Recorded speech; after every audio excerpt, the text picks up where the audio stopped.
Now, the majority of police forces in England and Wales allow trans-identifying biologically male officers to strip search women.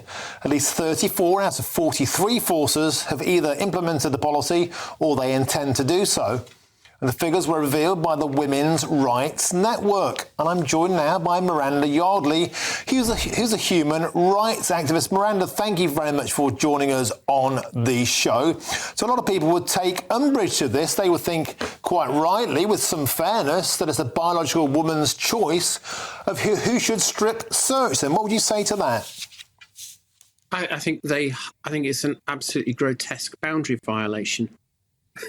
That you can that the police of all people are allowing men who self-identify as women. I mean, seriously, if somebody self-identifies themselves as a woman and they put themselves in a position where they are laying hands on a woman who is in a position of restraint, who has no power, what sort of man wants to put themselves in that position? It's absolutely shocking.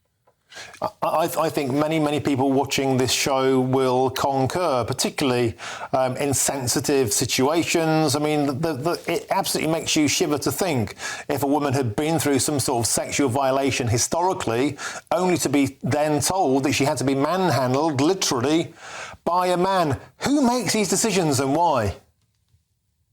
That's a really good question. I believe police procedure is down to the College of Policing, and I think that we have a government at the moment who members of the government have made very sympathetic noises to women who've been concerned about this, and it surprises me really that this is being allowed to continue. There was a story that broke earlier on today, or was it last night as well, that there are women who are being housed with male prisoners, or should I say that there are male prisoners who have convictions for sexual offences who are being housed with women in women prisons. I mean, again, we were assured that this would not be happening, and it's unconscionable. It is such a malicious act against women.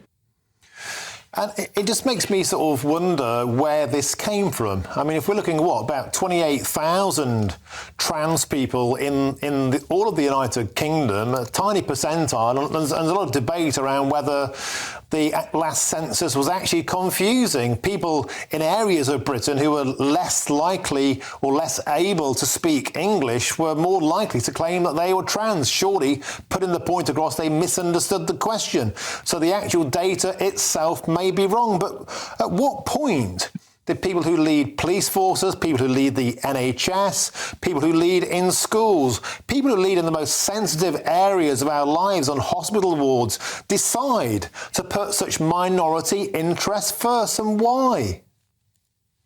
That's a really good question. What happened with prisons until about the end of 2015 was it was subject to risk assessment. And as general practice, the default was that men would go in a men's prison. There was a case at the end of 2015 whose name I can't quite remember with certainty. I don't want to say it in case I've got the wrong person and somebody gets sued here.